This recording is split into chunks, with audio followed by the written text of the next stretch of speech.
Welcome back to the Renk Seeds of Innovation podcast. I'm your host, Max Renk, and today we're taking you inside an area of seed production that isn't typically in the spotlight, but is essential to getting the right seed onto the right acres for your operation. Over the past few episodes, we've talked about genetics, traits, and data, everything that goes into selecting the seed you plant each year. But none of that matters if the seed isn't produced, handled, and delivered with the highest quality standards. That's why I'm joined today by Brett Renk, who knows better than anyone what it takes to grow, detassel, harvest, dry, and condition Renk seed. From planting precision and why inbreds are so unique, to the timing and care needed during detasseling, to how we handle harvest and drying to protect seed quality, this episode is all about what it takes to give our farmers confidence in their seed. Let's dive in. Over these past few episodes, we've talked a lot about the different genetics and the traits and all the data that goes into selecting our product, but that is taking away from all of the work of actually planting, detasseling, and all of the other things that we do here at Renk Seed from a physical perspective, making sure that you get the best quality product. For those of you who don't know, I've actually spent most of my time working for Brett in our production side of the plant. So this has been a very exciting episode for me because we get to talk about a lot of the things that I get to do, and this has been a foundational part of why I think it's my favorite part about learning here at Renk Seed. So Brett, go ahead and introduce yourself. Well, I'm Brett Renk, and I've been the production director for about 25 or so years, maybe pushing 30 now. And I've worked mostly in production stuff since 16, I guess. About the time you get your driver's license and you can start going to town for parts and stuff, and all of a sudden you start being a whole lot more useful than when you couldn't go get parts. It's evolutionary. I'm sure everybody that's listening has been through all this before. You don't learn it all the first day, that's for sure. But that's where we get to start today. First things first, we put the seed in the ground. For those many of you, we all think that we know how to plant because from a mechanical perspective, it's not necessarily complicated. As Brett has drilled into my head for many years now, it's foundational that you make sure that your planting goes correctly. And can you give us a few items of what that looks like in your world, Brett? So obviously all the same things everybody does out in the field, getting your depth right, getting the moisture, all those foundational items for your regular corn crop is critical. But with the parent seed we're using, they're inbreds, they don't want to get out of the ground on their own. So getting them more than 2 inches deep can be very problematic. So you start getting in dry conditions, you start getting a little worried about whether you're going to make it out. And then the second part of that is like we're making a hybrid. So you're having the offspring of two different corn plants. And so we have female rows and male rows. And there's plenty of people that are familiar with that. But what it comes down to is we wind up planting 4 female rows and 1 male row. So that male row is going to have offspring that are just like itself. It's self-pollinated. We want the pollen from the one to get to the other and have this hybrid offspring. And so if a guy's not doing a good job planting and it's wandering around, now in the age of GPS, this has gotten a lot simpler than it used to be. However, we have established through difficulty that you can still goof this up. And so all right, checking your email and the planter disconnects and wanders off just a little bit. All right, well, flag it so you can go out there and take care of it later. Just doing a good job with all these items. And we have a checklist that we use when you're out there planting, and instead of everybody has their own mental checklist, but it's just not quite the same. Nobody's perfect. This is why you do it. You think an airline pilot that's been out there for his entire career doesn't use checklists, you're kidding yourself. Make sure all these items are taken care of and they'll keep you out of the weeds. And so it's just absolutely critical. If you don't do a good job of your planting and you get these things wandering around, or you spill some or whatever, that offspring, the inbred offspring, doesn't yield that much. It has to be a significant percentage, but every little bit counts. And so doing it almost all right isn't the same as doing it all right. Drilling that into the new guys, Max, and all these little things add up. And it starts right there, right when it goes in the ground. Just really quick, I want to actually capitalize on this. You mentioned that if you don't pollinate as much for your inbreds, for many of our listeners, they're used to hybrid bushel numbers. What does that look like for inbred? So actually, that's gotten way better. And during my career, when I started, if you got 40 units an acre, that was about it. Some are worse, some are better. Now, I would say inbreds have gotten better, the breeders have gotten better, practices continue to get better. Just like everybody that's listening, hopefully it doesn't get worse every year. I would say an average is getting up maybe getting close to 80 on a good year. I think anything below 65 on an expectation is not viable anymore. Inbreds are interesting too, that they tend to yield a certain amount. And so you can do all the greatest practices in the world, and it's just not going to change that much. And you can do all the worst things in the world. Well, you can make it worse. You can always make it worse, right? But the limits on the top are very definitive. They make a certain kind of ear, a certain seed size. It's very, very difficult to deviate from that very much. You get a good year and you don't drown half of it. Like we had some last year, we had all that rain in June and we drowned a lot of stuff. Well, if it's dead, it's certainly not yielding in it.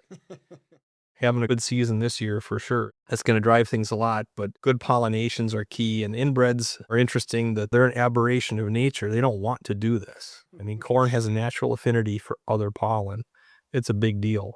And to get to that level is actually pretty important. They just do not naturally want to do this.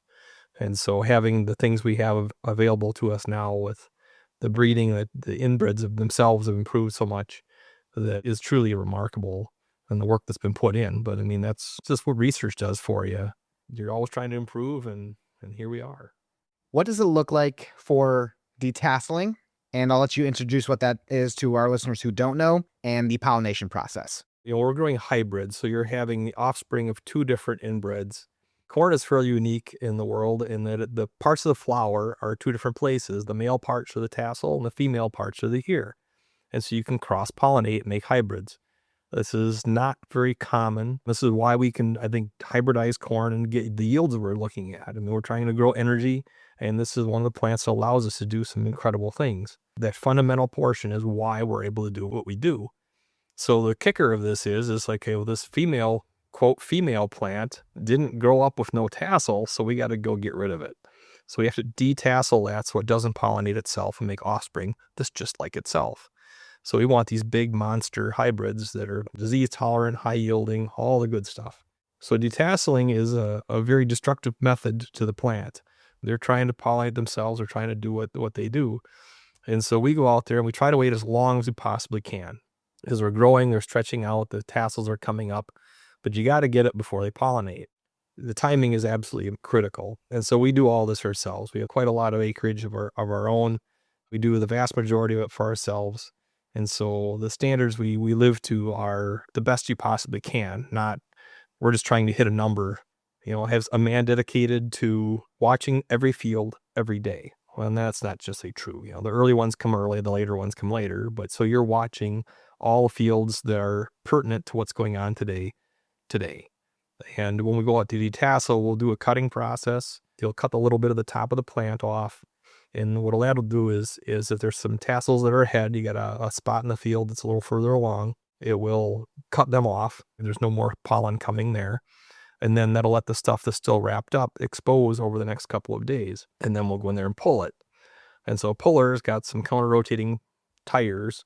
And then we have eyes on all these machines. So it basically follows the top of the corn. And you can adjust them to be deeper or shallower. The key here is to do the job you need done, but no more. You're doing damage to the plant. Basically, it follows hail charts very, very closely. This is the worst time of year to be reducing your leaf area on a plant, period. And if you go to a hail chart generated over millions and millions of acres over decades, the worst time is right at pollination. And here we are. So the key is doing the job you need done without doing any more damage than is absolutely necessary. And this does not happen instantly. You have to do it the wrong way a little bit, have some well-experienced people guide you, get it done right, and to do the absolute minimum damage you can. I mean, anybody can just go down there deeper and mow more corn. Basically, you just got to make sure it's done correctly. And it's interesting too, because I feel like you're doing a best job you can also does the minimum damage to the plant over the course of the operations. They go hand in hand, and every little piece of the puzzle, a good planting job leads to a good detassel job, leads to the second detassel job being good. All these little things add up. And then after the pullers are gone through, and we'd like to target around 90% pull with the pullers so that there's only about 10% or less left. And we do have people walk. So they walk through there and check and make sure that every single one is removed. And it's always something that's a little bit behind, next to a waterway or at the end of the row, or it's a little shorter or something. There's a straggler tucked down in there, so it's always a little shorter. So that gives them an extra day or two to get through there and walk it and pop out anything that was missed by the machines. And then again, that same guy was walking to check when it was time to start cutting, when it starts time to start pulling. He's also checking on the walkers to make sure they're doing the job they need to be done. They keep doing that until it's clean. And I think it's an important thing to recognize because, as Brett just mentioned, it really is about doing the best job you can without destroying your corn plant. And for those of you who have any other seed production near you, you'll see from a lot of our bigger companies and competitors that oftentimes they don't actually pull their tassels anymore. They just bury their cutter heads pretty deep. It's a pretty stark difference. I got the luxury last year to go see some production fields in Nebraska. They basically cut the plants down to the ear, enough to get the pollen still, as Brett said, mow down the plant. And it's going to severely impact the unit production there. Now, do they have a little bit more acres than us? Sure. However, really not doing the best you can. Now, we've detasseled it, moving our train right along here. Pollination is a very important thing. To be honest, the most critical portion of making seed. There's a lot of work that we do here at Renk Seed after our crop has wonderfully grown, fighting all odds as a good inbred plant does. But like so many things we do, we go back to pollination. We have a helicopter come and fly the crops. We fly them all twice to help stir up the pollen and get it where it needs to go. Corn pollen's fairly heavy and it doesn't want to travel. It's not a really big deal if the wind's blowing 10, 15 miles an hour every day. Well, as dumb luck would have it, here in 2025, I swear every day was a sultry 90-degree day. And that pollen wanted to go nowhere. And so how do you know this in advance? The normal course of action, we always fly everything twice. And yeah, probably 90% of the time, you're really not doing a heck of a lot. But that 1 in 10 pays for everything else. And so this year, I would say that would pay off handsomely because I don't think I've ever can recall a season that wind just didn't blow, ever. And it was really something. I know I'm going to be brushing over a little bit on all the other things that go into making sure our product's good.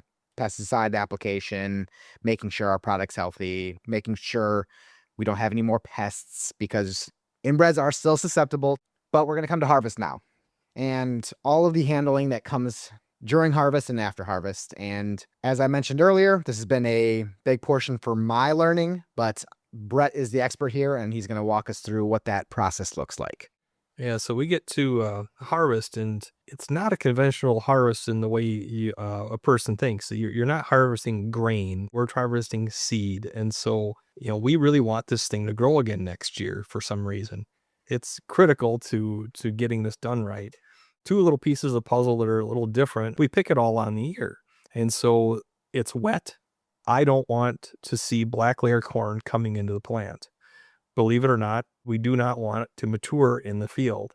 Historically, the highest quality seed comes from harvesting it just before black layer.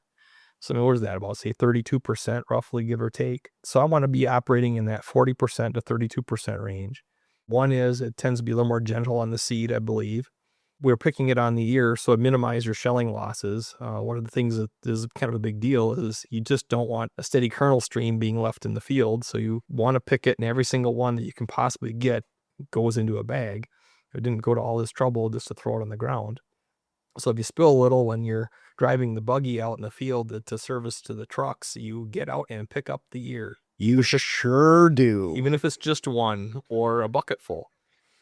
Get your calisthenics in for the day.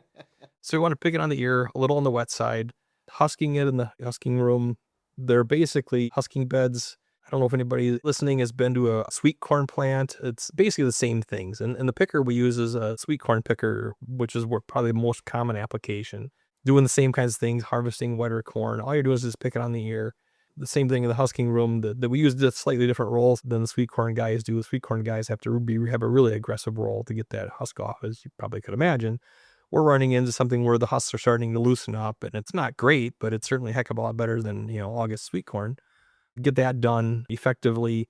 And, getting the husk off is critical for drying. Otherwise, we'll leave it on there. Don't mess with it. Well, you got to get air through it to dry it. And so that's a big issue. And then the dryer is another very specific item we use. Low temperature air. And then we have low temperature, we're talking down close to 100. and then high volume. So our dryer can hold about 40,000 bushels of corn, dry corn. We have 4 250 horsepower motors and fans dedicated to that. It's impressive, the amount of air that's going through there. And then it's also a 2-step process. The air goes through everything twice. So there's up air and down air. The first step, or the drier part of the air coming from the fan, it's about 101 degrees. The second half of drying, we use that air. And then the first half, we'll use the air that's already been through it once. I know it's a lot of stuff, but if you see it drawn out, you're like, oh, okay. So we've got doors to change. Oh, by the way, it takes 3 to 4 days to dry a bin of corn. So you're taking it from 40% down to, well, what should we dry it to, Max? What do you think? Ooh, see, I should know this answer, but I don't. Grain corn, 15.5% will get you what you're looking for. Well, that pretty much just buys you a year of storage. We're not trying to store this for a year. We want it to be basically indefinite. And so what comes down to is basically the drier you go, the longer it'll last. Within reason. You can actually do damage by drying it too much. It dries out the structures in the embryos too much. I like to see maybe around 11%. And so, yeah, so we're taking from 40% to 11% over, depending on how it goes, how things go, but 3 to 4 days. Nice and slow, nice and easy. It really works out well. We also are very conservative with our dryer temperatures. You can push harder and dry faster and get more throughput, but at the risk of damage. And so we try to get nice and slow. Bins share the fans and burners. So there's not like a burner and a fan on each bin. It's where you could tailor it to the individual hybrid. So you basically got to work with the most sensitive one in the batch. And it's like, well, how do you decide what's sensitive? Well, you don't know. The price of being wrong is really, really high. We take our time. We've got a big enough dryer that can handle the capacities that we're doing that I don't need to push. And so I can keep it as conservative as I possibly can. And I'll even do things like turn the temperature down, like, oh, we got a rain day, something where we're slowed down a little bit on our drying capacity. Why even be close? Back it off a couple of degrees, take your time, it's fine. And then when the day comes where you need to start, spool it back up, I'll go back to your normal. And that's been a big thing that brings quality into it. One of the things too is it's a 2-pass reversing dryer. The first day and a half or so, you take the air that's already been through corn. So let's say about 90 degrees, it's got some humidity in it, and use that to start warming up the next batch of corn that just came in. And so you're starting, nice and slow. 90 degrees, it's already got humidity in it. You're not pushing that hard. The drying rates aren't that fast. Then after it's warmed up and dried out a bunch, you've used a lot of energy. That second day and a half, 2 days, is using the air and the heat right from the fan, but it's only like 101 degrees, but it's still the hottest, driest air you have available. And now you've already taken a bunch of that away. The corn's nice and warm. Like, imagine being out there on a cool morning and late in September, it's 40 degrees. It's almost got frost on it because you don't want your corn to freeze, especially your seed corn to freeze, but that's a whole nother discussion. Start dumping hot 100-degree air on it. Ooh, that could be a little tough on things. It's really interesting too. And then it's also very energy efficient at the same time. We're using every last bit of energy we put in there to dry corn. It pays off. It really does. Drying process is a whole lot. And it consumes a little bit of time coming up here soon. It certainly does. And for a different day, we can talk about drying soybeans in a corn dryer, which is its own experience. That was back in 2019. Yeah, not going to forget that anytime soon. Sure aren't. Glad you were here for that. Can't say I was, but excellent learning experience. Once we've dried it, our next step is shelling and our interim storage. Walk us through that before we really get into the meat and potatoes of processing. The dryer is kind of interesting. It's got a corrugated floor in it, and it's sloped to the outside. And so all you got to do is open up the door. There's 2x6s in there, just like the old corn crib. You pop a 2x6 out, and then it's nice dry corn, so it really wants to come out. Right onto a conveyor belt. It's built like right onto the side of the structure. And so you just kind of got to stand there and watch for random things that come out, or there's an off-type ear or something like that sneaks by. But the husking crew, because they pick out all the things that don't belong and nasty moldy ears if there's some problems there. Anything doesn't belong gets chucked out. And so there's a local guy that takes it for beef feed, actually. When we finished drying this, that air was about 101 degrees. And so we do have a bulk storage facility. It looks like a building, but it's not. It's basically all bins. It's just because it's got some tin on the outside of it, make it look nice. It's nothing but bins on the concrete slab, and it's all random access. And so the sheller is actually an older, like spike-toothed drum. You think back to probably the oldest sheller you've ever seen. The design is basically the same. And for dry corn, that's still like one of the best ways of doing it.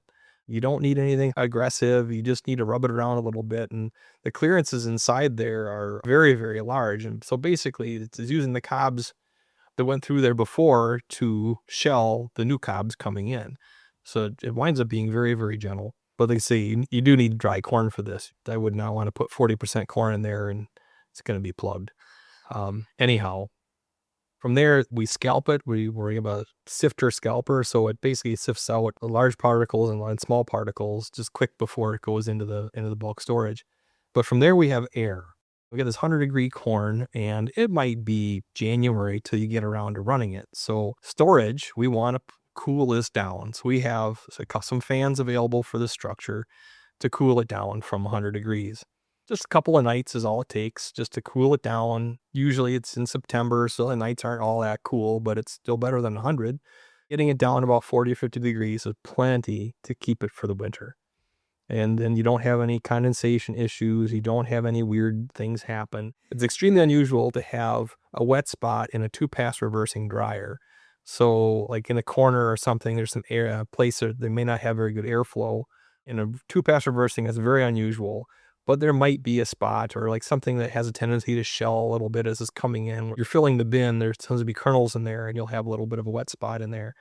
Well, if you run air on it in the bulk storage for a couple of days, that'll just even that right up and it just disappears. And so that way you don't have any risk of any mold or anything growing in your bulk storage then, right? You're keeping it very high quality. And then also you're starting with 11% corn in the first place. A wet spot is a bit relative. Talking about that a little bit, why go all the way to 11%? It's not just about storage. Well, there's more to it too, because you think about, we bring it into the plant and clean it, sort it and everything, but then we treat it. And the treatment process is kind of like spraying. You're putting a lot of product on there and we use water as a carrier. It's pretty typical to add a point of moisture to that seed just because of the treating process. So your magically 11% moisture corn is instantly 12% moisture 30 seconds later. Adding on to that a little bit further, if you leave corn in the warehouse for a length of time, it'll actually normalize. It will seek a common moisture, just like a bin. Yeah, it may not all be the same in every single spot, but it'll seek a moisture in the warehouse, and it'll be around 11%. It's pretty typical. And when you look at the whole picture and every decision you make in the field, every careful adjustment boils down to one thing: making sure the seed you plant can perform. As Brett explained, producing seed isn't about doing it almost right. It's about doing it right every single step of the process.